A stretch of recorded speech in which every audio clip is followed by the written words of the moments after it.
आपण मान पाद तले विनम्र अनुरोध करे आपण मान ताश खेलिबेनी ना ग्राम गीतार मन देवे नहीं सब बेले प्रभु बही पड़े प्रभु पांचटा कथा सबू शुभ मुख्य मना करदे पांचटा कथा ठाकुर पालन करदे कौन कौन ठाकुर कहीदे जाइए ग्राम गीतार मुंड देवे ना कलिजुग ग्राम गीतार मुंड देवे ना जो मैंने प्रभुंर मुखर शुणी बार्ता आज्ञा भावतु पचारतु द्वितीय मो ठाकुर कहीदे गले अरे छुंची गंडा पकई माछ धरब ना द्वितीय कथा तृतीय मो प्रभु कहीदे गले आज्ञा सुध पैसा नेबेनी हराम पैसा नेबे ना थे मो ठाकुर कहीदे जाइए क्षीर पानी वर्षण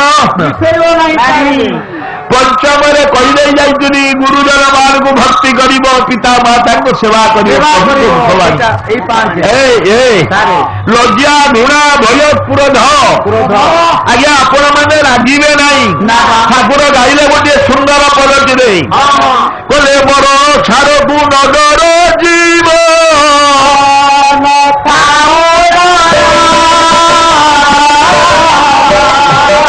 जीवन छाऊे मरई से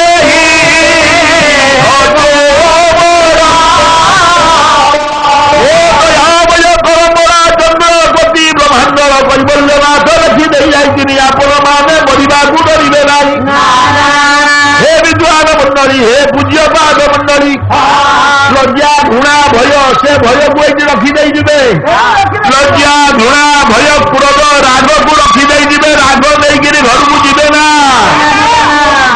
धन राग को कर्मला थोई देजे आउ कौटी रागिले चलो तीन टा जगह गोटे रागिबे ठाकुर को करदे रे कौटी कौटी सोदारे भाई माने निज स्त्री उपरे केबे रागिबे नहीं लक्ष्मी झाड़ी जीव जेते ओजर कर स्त्री उपरे गोटे रागिबे नहीं भोजने खाइला बेले रागिबे नहीं खाइला बेले रागिबे नहीं धने सारे कौटी पैसा कमिगला आपण मैंने रागिबे नहीं अरे धन मिनि ब्यागुर कटिगले विश्व ब्यागुर प्रभु मोर पठेब लज्जा घृणा भय क्रोध जुगुस्पा कौन सारे मिछु को एटी थोई दे जिबे मिछ नहीं जिबेनी मिछ को एटी थोई दे जिबे मिछ नहीं गिरी जिबेनी संगे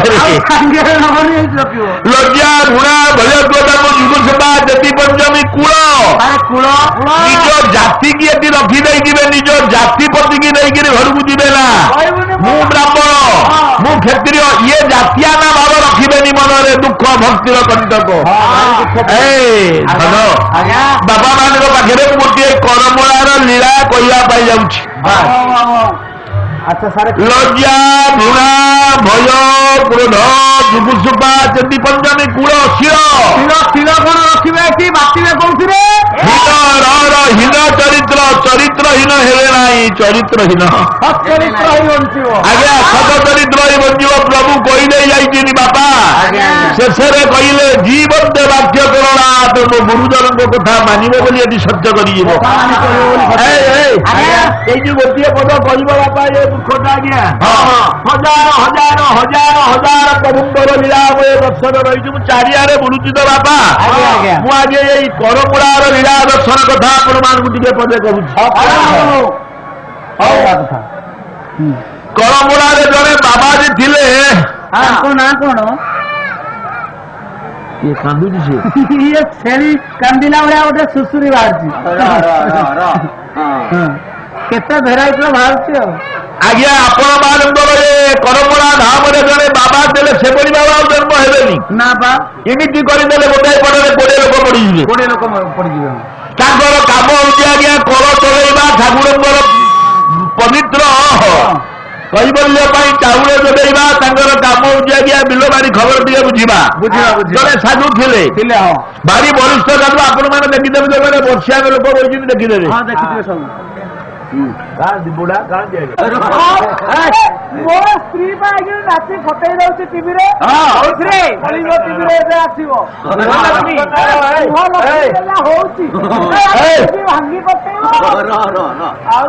से बाबांकर जन्मभूमि होगी कनिका आपण पठौना कनिका ସେ ଭଳି ମୂର୍ତ୍ତିମାନ ସାଧୁ ଆଉ ଜନ୍ମ ହେବେନି ଆଜ୍ଞା। ତାଙ୍କ ନାମ ଗୋବର୍ଦ୍ଧନ ବାବା। ଗୋବର୍ଦ୍ଧନ ଗୋ କହିଲେ ଇନ୍ଦ୍ରିୟ, ବର୍ଦ୍ଧନ କହିଲେ ବଳବାନ। ଇନ୍ଦ୍ରିୟ ଯୋଉଠି ବଳବାନ ହନ୍ତି ତାରି ନା ଗୋବର୍ଦ୍ଧନ। ପୁଣି ଆଜ୍ଞା ଗୋବର୍ଦ୍ଧନ ଗୋ କହିଲେ ଗାଈ ମାନଙ୍କର, ଗୋ କହିଲେ ଜୀବର ଯୋଉଠି ବରିଷ୍ଠ ଖାଦ୍ୟ ମିଳେ ତାରି ନା ହଉଛି ଗୋବର୍ଦ୍ଧନ। ପୁଣି ଆଜ୍ଞା ଗୋବର୍ଦ୍ଧନ ଆଜ୍ଞା ଗୋପୀ ମାନଙ୍କର ଶ୍ରେଷ୍ଠ ଧନ ଯୋଉଠି ପ୍ରାପ୍ତି ହଉଛି। ଗୋପୀ କିଏ? ଆରେ ଗୋପୀ କିଏ ମୋ ବାପା? ଭାଇ ମାନେ ଗୋଟେ ଗୁପ ଧାତୁ ଅଛି। ଗୋପୀ ଶବ୍ଦର ଅର୍ଥ ଯୋଉମାନେ ନିଜ ଜୀବନକୁ ଜଳାଞ୍ଜଳି ଦେଇ ପ୍ରଭୁଙ୍କୁ ରକ୍ଷା କରନ୍ତି ତାଙ୍କରି ନା ଗୋପୀ। ଗୋପାଳଙ୍କ ସ୍ତ୍ରୀ ଗୋପୀ ନୁହନ୍ତି, ମନେ ରଖିଥିବେ। ଗୋପୀ ଶବ୍ଦର ଅର୍ଥ ଯୋଉମାନେ ନିଜ ଜୀବନ ପରିବର୍ତ୍ତେ ଠାକୁରଙ୍କୁ ରକ୍ଷା କରନ୍ତି। ଗୋବର୍ଦ୍ଧନ ବାବାଙ୍କର ଜନ୍ମଭୂମି ହେଉଛି ଆଜ୍ଞା କନିକା। ସାର୍ ସେ ଥିଲେ ଆପଣ ମାନଙ୍କର କ୍ଷତ୍ରିୟ ପରିବାର, କ୍ଷତ୍ରିୟ ଛୁଆଟିଏ ଧନ। ତାଙ୍କ ବାପା ମା ଆଜ୍ଞା ଖୁବ ବଳବାନ ଲୋକ, ବରିଷ୍ଠ ଲୋକ, ଧନାଢ୍ୟ ଲୋକ। ତାଙ୍କର ସେଇ ଗୋଟିଏ ପୁଅ ଆଜ୍ଞା ଜ୍ୟୋତିଷ ଆସିଥିଲେ ଜନ୍ମଦିନ ଦେଖିବା ପାଇଁ। ଜ୍ୟୋତିଷ ଆଜ୍ଞା କୋଷ୍ଠୀ ଫୋପାଡ଼ି ଦେଲେ। କାହିଁକି? ଯେମିତି ଫୋପାଡ଼ି ଦେଲେ ତାଙ୍କ ବାପା କହିଲେ କଣ ନା ଏ ଛୁଆଟା ତମର ନୁହଁ। କହିଲେ ମାନେ ବୁଝିପାରୁନ ନା 22 ବର୍ଷ ପୂର୍ବରୁ ଏ ଛୁଆଟା ପଳେଇବ। ଏ ଛୁଆ ବଞ୍ଚିବ। ମା ବାପା ଚିନ୍ତା କଲେ ଯଦି ପୁଅ ମରିଯିବ, ପୁତ୍ରହୀନ ଗୃହ ଶୂନ୍ୟ, ଯାହାର ପୁଅ ନାହିଁ ତାର ଘରଟା ହଉଛି ମଶାରୀ। ଆପଣମାନେ ଜାଣିଥିବେ ପିତୃବତେ 10 ଦିଗାନ୍ଧକାର, ଯାହାର ବାପା ନାହିଁ ତାର 10 ଦିଗ ଅନ୍ଧାର। ଯୋଉଠି ବନ୍ଧା ହୋଇଥିଲେ ବି କେହି ମୁକୁଳିବା ପାଇଁ ଯିବେ ନାହିଁ। ମାତା ହୀନ ଖାଦ୍ୟ ରଥାର ହୀନ। ମା ଯାହାର ନାହିଁ ତାର ସ୍ନେହ ନାହିଁ, ଆନନ୍ଦ ନାହିଁ, ମମତା ନାହିଁ, ଭଲ ପାଇବା ନାହିଁ, ସରିଯାଇଛି। ଭାତୃବତେ ଦକ୍ଷିଣ ଉଚ୍ଛେଦ, ଯାହାର ଭାଇଟିଏ ମରିଯାଏ ତାର ହାତଟା ଛିଡ଼ିକିରି ପଡ଼ିଯାଏ ବାପା କରେ, ଏଥିରେ ସନ୍ଦେହ ନାହିଁ। ଶେଷରେ ଆଜ୍ଞା ପ୍ରଭୁ କହିଗଲେ ଭାର୍ଯ୍ୟାବତେ ଯାହାଙ୍କର ସ୍ତ୍ରୀ ମରିଯାଇଛି ଘରେ ରହିବେନି, କରବଳା ପଳେଇ ଆସିବେ। କେହି ଆଜ୍ଞା ଆପଣଙ୍କ ଦୁଃଖ ଶୁଣିବେନି। ସ୍ତ୍ରୀ ମରିଗଲା ପରେ ଆପଣମାନେ କରମଳା ପଳେଇ ଆସିବେ ଆଜ୍ଞା। ଆଜି ଯେତେବେଳେ ବାପା ମା ଶୁଣିଲେ ଯେ ପୁଅଟା ମରିଯିବ, ଆଉ କଣ ଅବସ୍ଥା ତାଙ୍କର ରହିଲା।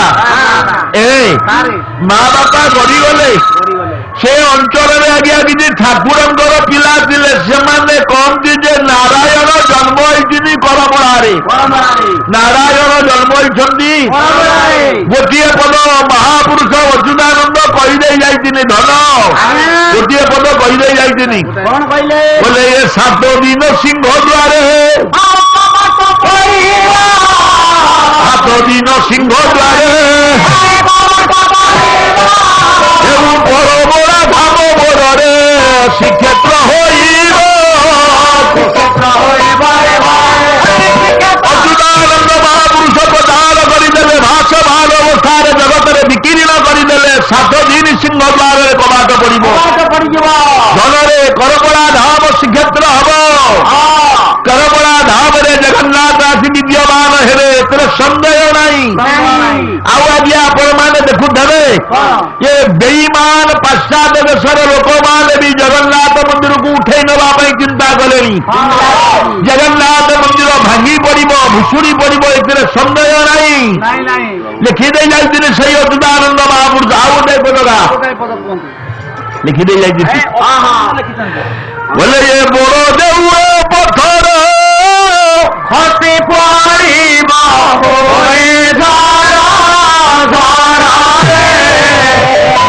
ବହିବ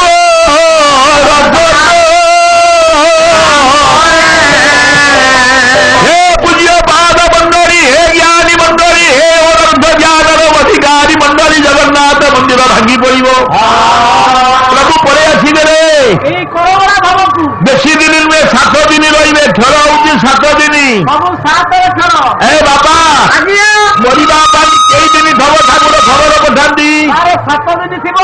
ମରିବା ପାଇଁ କେଇ ଦିନ ଥବ ବାପା ଜଗିଥେବେ 7 ଦିନ ନ ଜଗିଲେ କରମଳା ଆସିକି ଧନ ଲାଭ ନାହିଁ ରେ ବାପା। କିଛି ଲାଭ ନାହିଁ, ଖାଲି ଜଗିଥେବେ କରମଳା ଚନ୍ଦ୍ର ଲେଖିଦେଇ ଯାଇଥିଲି ମରିବାକୁ 7 ଦିନ ଥବ ଖବର ଆସିବ। ଠାକୁର ପଠେଇବେ ଖବର। ଆଉ କଣ 7 କଣ ସେ ପଦଟା କହିଲେ 7 ଦିନ ଅନ୍ଧାର ହୋଇବ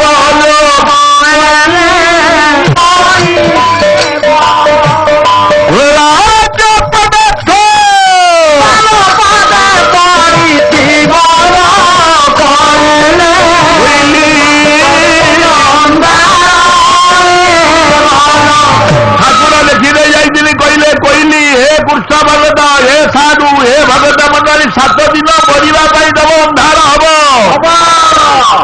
ଡାହାଣ ପଟରେ ପବନ ଜୀବନୀରେ ବାଁ ପଟରେ ପ୍ରଭୁଙ୍କର ଖେଳ ହବ ଲାଗିବ। 7 ଦିନ ମରିବା ପାଇଁ ନାଏ ଖବର ଆସେ। ଆଜି ଆମର ବେଦଜ୍ଞ ପଣ୍ଡିତ ମାନେ ବାଲେଶ୍ୱରରୁ ଦୂରରୁ ଦୌଡ଼ିକିରି ଆଇଛନ୍ତି ଯଜ୍ଞ ମଣ୍ଡପରେ କେଇଟି ଘିଅ ଧାର ଢାଳିବେ କାନ୍ଥରେ। ସପ୍ତଧାର ଠିକ କହୁଛି। ସପ୍ତଧାର ଜୋରେ କାଲି କୀର୍ତ୍ତନରେ ଥିଲୁ କିରେ? କୀର୍ତ୍ତନ ନାହିଁ ଆଲାପ ଅଛି। ଆରେ ଇଲରେ ଏ ପୃଥିବୀ ଗେଇ ଖଣ୍ଡ 7 ଖଣ୍ଡ ଚନ୍ଦ୍ର ଗେଇ ଖଣ୍ଡ 7 ଖଣ୍ଡ ଧନରେ ଇଏ ପୁରଟା କେତେ ପୁର? ଶରୀରରେ ଆଜ୍ଞା ଆପଣଙ୍କର କେଇଟି ବର୍କଳ ରହିଲା? ରାମାୟଣରେ କେଇ କାଣ୍ଡ? କେଇଟି ବିଧବା ନାରୀ ସଜେଇଲେ ରାମଚନ୍ଦ୍ର ମହାପ୍ରଭୁ? କେଇଟି ତାଳ ଗଛ ଭେଦ କଲେ ରାମଚନ୍ଦ୍ର ମହାପ୍ରଭୁ? ରାମାୟଣର କେଇଟି ପାବଛ? 7ମ ପାବଛ। ଆରେ ଧନ ବାପା ମାନେ ମୋର ବିଚାର କରିବେ, ଜ୍ଞାନୀ ପଣ୍ଡଳୀ ମୋର ବିଚାର କରିବେ, ବାବୁ ମାନେ ବିଚାର କରିବେ। ଏ ଧନ ଆଜ୍ଞା ନାରୀ ପୁରୁଷର ଅଲଗା କେଇ ଦିନ ମାସରେ 7 ଦିନ ଇଏ ମାନୁ ନେଇ। ଦେଖ ତା ଚୁଟି ଉପୁଡ଼ି ମାନିଲେ ଚୁଟି ଉପୁଡ଼ିବନି। 7 ଦିନ ଅଲଗା। ସାର୍ ସତ୍ୟ ଯୁଗରେ ଆପଣ ମାନେ ଜାଣିଥିବେ ଗୋଟିଏ ବର୍ଷରେ ପୁରୁଷ ନାରୀର ମିଶିବା ପାଇଁ ଗୋଟିଏ ଥର, ମାତ୍ର ଗୋଟିଏ ଥର। ସତ୍ୟ ଯୁଗ ଆସିଲେ ତାଙ୍କର ପରମାୟୁ ହେଉଛି 17,28,000 ବର୍ଷ। ସତ୍ୟ ଯୁଗର ପରମାୟୁ 17,28,000 ବର୍ଷ। ବୈଶାଖ ମାସରେ ଅକ୍ଷୀ ତୃତୀୟା ଦିନରେ ରବିବାର ଦିନରେ ସତ୍ୟ ଯୁଗ ଆସିଲେ ବର୍ଷରେ ଥରେ, ମାତ୍ର ଥରେ ଲୋକର ପରମାୟୁ ବଢି ଯାଉଥିଲା 1,00,000 ବର୍ଷ। ବଞ୍ଚୁଥିଲା କମ୍ପଲସରି। ଆଜ୍ଞା ସତ୍ୟ ପଳେଇଗଲା ବାପା ମାନେ ତ୍ରେତା ଯୁଗ ଆସିଲେ। ତ୍ରେତା ଯୁଗର ପରମାୟୁ ହେଉଛି 12,96,000 ବର୍ଷ। ଆଜ୍ଞା ତ୍ରେତା ଯୁଗ ଆସିଲେ କାର୍ତ୍ତିକ ମାସରେ ଅଁଳା ନବମୀ ସୋମବାର ଅଁଳା ନବମୀ ଦିନ ଆଇଲେ ତ୍ରେତା ଯୁଗ 12,96,000 ବର୍ଷ। ଧନରେ ଗୋଟିଏ ବର୍ଷରେ ଭାଇ ଭଉଣୀଙ୍କର ମିଶିବା ପାଇଁ 3 ଦିନ ଦିଆଗଲା, ମାତ୍ର 3 ଦିନ 3 ଥର। ଆଜ୍ଞା ପରମାୟୁ 10,000 ବର୍ଷ ଥିଲା। 10,000 ବର୍ଷ ଆଜ୍ଞା ଆସିଗଲା ଆପଣ ମାନଙ୍କର ଦ୍ୱାପର ଯୁଗ। ଦ୍ୱାପର ଯୁଗ ଆସିଲା ଭାଦ୍ରବ ମାସରେ। କୃଷ୍ଣ ପକ୍ଷ ତ୍ରୟୋଦଶୀ ଦିନ ଆଇଲା ଆପଣ ମାନଙ୍କର ଆଜ୍ଞା ଦ୍ୱାପର ଯୁଗ। ସେଦିନ 12ଟା ଥିଲା ଗୁରୁବାର, ମାସ ଥିଲା ଭାଦ୍ରବ।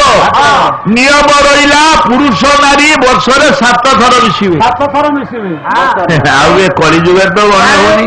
ଲୋକଙ୍କ ପରମାୟୁ କେତେ ବର୍ଷ? ये द्वापर जुगरे धला 1000 वर्ष परमायुरे। ए बाबा कली जुगरे आज्ञा आपण मान गणी होनी रे। 4,32,000 वर्ष कलिजुगर परमायु। अच्छा कलिजुग कोदिन आसिला? शुक्रवार दिन कलिजुग आसी दबारु आज्ञा अनुकूल चंद्र बला शुक्रवार आइंष खाती ना। शुक्रवार कलिजुग आसी दबारु मुसलमान माने शुक्रवार आइंष खाती ना। शुक्रवार कलिजुग आसी दिबारु संतोषी माँ को पूजा करुदरा पिला माने माछ खाती।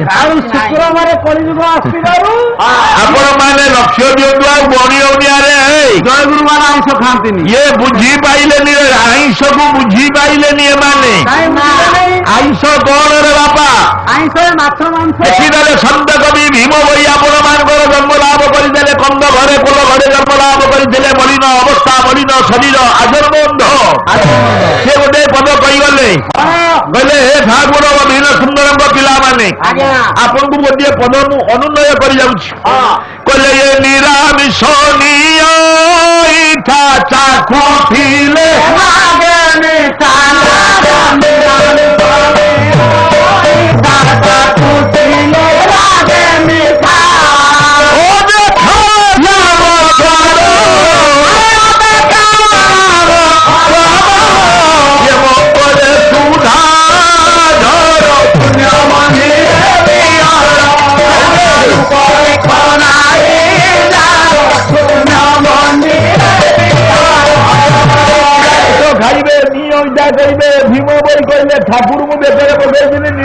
ଖାଇବେ ନିରାମିଷ ଖାଇବେ ଅଇଁଠା ଖାଇବେ ନିରାମିଷ କଣ ରେ ଏ ଅରୁଆ ଅନ୍ନ ଡାଲମା ତା ଭିତରେ ଘୁଅ ପକେଇ ଖାଇବେ ଘିଅ ଘିଅ କଣ ସେଇଟା ଆରେ ନିରାମିଷ କଣ ହେ ଅରୁଆ ଅନ୍ନ ଡାଲମା କେହି ପାରିଲେନି ଆଜ୍ଞା ବେଦ ହଟିଯାଇଛି ଉପନିଷଦ ହଟିଯାଇଛି ଧର୍ମଶାସ୍ତ୍ର ହଟିଯାଇଛି ପୁରାଣ ହଟିଯାଇଛି ନିରାମିଷର ଅର୍ଥ କେହି କରିପାରିଲେନି ଆମେ ସେଇଆ ବୁଝିଛୁ ମତେ ବାହାରିତ ପ୍ରାଣରେ ଠାକୁର ପରମ୍ପରା ଚନ୍ଦ୍ର ଲେଖିଦେଇ ଗଲେ ଆଜ୍ଞା ନିରାମିଷ କଣ ନିରାମିଷ କଣ ଠାକୁର କହିଲେ ହଁ ବାବା ଆଜ୍ଞା ଠାକୁର କହିଲେ କହିଲେ ଏ ନାରୀ ଅଙ୍ଗରୁ ଛଜାତ ହଉ ହେଲେ ସେ ମାଛ ଢାଲେ ଖାତ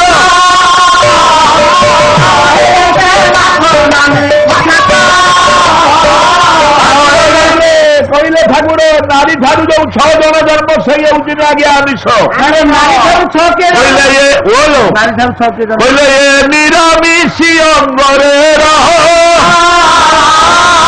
ଠାକୁର ମୋର କହିଦେଇ ଗଲେ ଯେ ନିରାମିଷ ଅଙ୍ଗରେ ଆପଣ ମାନେ ରୁହନ୍ତୁ କାମ କ୍ରୋଧ ମଦ ମୋହ ଲୋଭ ମାଚର୍ଯ୍ୟ ଏଇ 6 ଆମିଷ ସେଇ ଆମିଷକୁ ତୁ ନ ଖାଅ ନିରାମିଷ ଅଙ୍ଗରେ ରହ ଆପଣ ମାନେ ଆଜ୍ଞା ନିରାମିଷ ହେଇଯାଆନ୍ତି ଆଇଁଷ ଆଉ ଖାଅ ନିଅଇଠା ତାର ନିଅଇଠା ନିଅଇଠା କଣ ଯୋଉଟା ଅଇଁଠା ହେଇନଥିବ ନିଅଇଠା ଆଉ ଯୋଉଟା ଅଇଁଠା ହେଇନଥିବ ଆରେ ଭାଇ ମୋର ଗୋଟେ ଫୁଲ ମାଳ ଦେଲେ ନାହିଁ ଗେଣ୍ଡୁ ମାଳ ଆରେ ଫୁଲ ମାଳ ଟିକେ ଭାଇ ମୋର ଦେଲେ ଟିକେ କର କର କର ଏ ଯୋଉ ଫୁଲ ସବୁ ଠାକୁରଙ୍କୁ ଦେଇଛନ୍ତି ଏ ଫୁଲ ମାଳ ଠାକୁରଙ୍କୁ ଦବାଟା ଠିକ ଆଜ୍ଞା ଠାକୁରଙ୍କୁ ଫୁଲ ଦବା କାହାକୁ ଆପଣ ମାନେ ବାବା ମାନଙ୍କୁ କୁହନ୍ତୁ ଭଲ ମାଇକି ଦେବେ ପାଲାକୁ ଅଗ୍ରାଧିକାର ଦିଆଯାଉ କାରଣ ଠାକୁର ଅନ୍ୟ କିଛି ଶୁଣି ନଥିଲେ ସ୍ୱଦେହରେ ଥିଲାବେଳେ ଠାକୁରଙ୍କର ପ୍ରାଣ ଥିଲା କେବଳ ପାଲା ଠାକୁରଙ୍କୁ ଆପଣ ମାନେ ଫୁଲ ଦେବେନି ବାପା ମୁଁ ହାତ ଧରି କହିଯାଉଛି ପୁଷ୍ପଞ୍ଚ ଭ୍ରମର ଜ୍ୟେଷ୍ଠ ଏ ଫୁଲଟା ହଉଛି ଅଇଁଠାକୁ ଭ୍ରମର ଅଇଁଠା କରିଛି ଅଇଁଠା ଫୁଲ ଠାକୁରଙ୍କୁ ଦେବେ ନା ପୁଷ୍ପଞ୍ଚ ଭ୍ରମର ଜ୍ୟେଷ୍ଠ ଆପଣ ଠାକୁରଙ୍କୁ କ୍ଷୀର ଦେବେ ନା ମୋ କର ମଳା ଚନ୍ଦ୍ର ମୋ ପ୍ରାଣର ପ୍ରାଣ ମୋ ଭୁବନ ମୋହନଙ୍କୁ ଆପଣ କ୍ଷୀର ଦେବେ ନାହିଁ ଗଛ ଚିଷ୍ଟନ ମିଦମ କ୍ଷୀର ବାଛୁରୀ ଅଇଁଠା କରିଛି ଲାଳ ଗୁଡାକ ଫେଣ ଗୁଡାକ ଲାଗିଥିଲା ତାକୁ ଗୋପାଳ ପିଲା ଆଜ୍ଞା ପୋଛି ଦେଇକିରି ଦୁଇଛି କ୍ଷୀର ଅଇଁଠା ଆପଣ ମାନେ କ୍ଷୀର ଠାକୁରଙ୍କୁ ଦେବେ ନାହିଁ ଆଉ ଏ ଯୋଉ ପୋଖରୀ ପାଣିରେ ଠାକୁର ପୂଜା କରିବେନି ଆଜ୍ଞା ମତ୍ସ୍ୟ ଚିଷ୍ଟଙ୍ଗ ବିଦଙ୍ଗ ଜଳ ପାଣି କି ମାଛ ଅଇଁଠା କରିଛି ପରା ମାଛ ଅଇଁଠା କରିନି ପାଣି କି ନି ଅଇଁଠା ଜଳରେ ଆପଣ ଠାକୁର ପୂଜା